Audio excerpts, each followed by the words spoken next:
Terus selanjutnya itu syarat mendirikan PT yang berdasarkan oleh saya sendiri. Nah, apa aja sih syarat untuk mendirikan PT?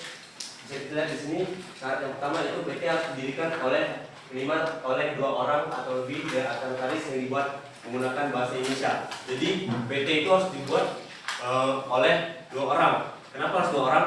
Merujuk pada Undang-Undang PT nomor 40 tahun 2007 bahwasanya PT itu harus didirikan berdasarkan perjanjian. Karena berdasarkan perjanjian maka PT tidak bisa didirikan oleh 1 orang saja, karena tidak mungkin 1 orang saja dapat terikat secara hukum berjanji kepada dirinya sendiri. Oleh karena itu PT didirikan minimal oleh 2 orang. Nah, orang yang dimaksud di sini itu bisa orang perorangan ataupun badan hukum. Seperti yang kita ketahui tadi yang dijelaskan oleh Ustaz, badan hukum merupakan subjek hukum. Jadi badan hukum juga bisa melakukan untuk mendirikan PT. Nah, caranya itu untuk mendirikan PT itu ada dengan cara orang perorangan. Misalnya Suhardi dan Dedi ingin mendirikan PT bla bla bla gitu kan. Kemudian bisa juga badan hukum dengan badan hukum. Misalnya PT A dan PT B ingin mendirikan PT C. Bisa juga kombinasi antara badan hukum dan orang perorangan. Contohnya PT A dan si A ingin mendirikan PT C. Nah, begitu. Terus akta notaris yang dibuat menggunakan bahasa Indonesia.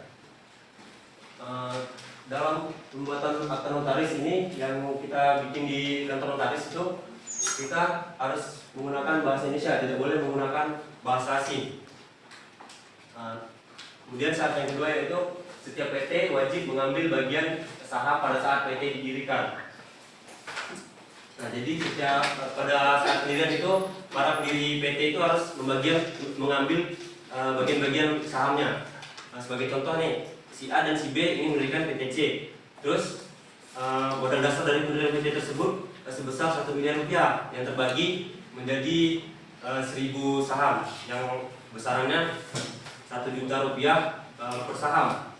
Terus dari modal dasar tersebut, modal yang ditempatkan dan disetor itu sebesar 75% atau 750 rupiah. Nah, terus si A nih mau ambil bagian misalnya 500 juta rupiah, 500 saham atau senilai 500 juta rupiah. Si B mau ambil 250 saham sebesar 250 rupiah. Jadi dari pembagian saham ini harus dimasukkan ke dalam akta pendirian PT pada saat ingin membuat akta pendirian di kantor notaris. Jadi angka baiknya kita menentukan dulu jumlah besaran saham yang ingin diambil oleh setiap pendiri PT sebelum mengajukan pembuatan pendirian akta pendirian. Tahun 2011. Yang kedua, nama yang digunakan merupakan tanggung jawab pemohon. Ketiga, pemohon diwajibkan membaca PP nomor 43 tahun 2011 tentang tata cara pengajuan dan pemakaian nama perseroan terbatas, terutama terkait ketentuan pasal 5, pasal 11 pada peraturan pemerintah tersebut. Yang keempat, jika nama yang Anda pilih memiliki persamaan pada pokoknya dengan nama perseroan yang sudah terdaftar, maka disarankan memilih nama lain untuk menghindari gugatan pihak. Yang keempat, jika nama yang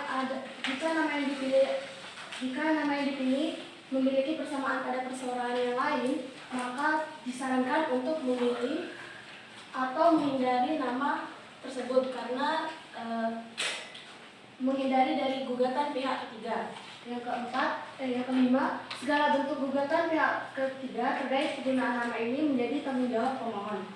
Selanjutnya yang keenam, Kementerian Hukum dan HAM Republik Indonesia berhak untuk membatalkan nama yang tidak sesuai dengan PP nomor 43 tahun 2011.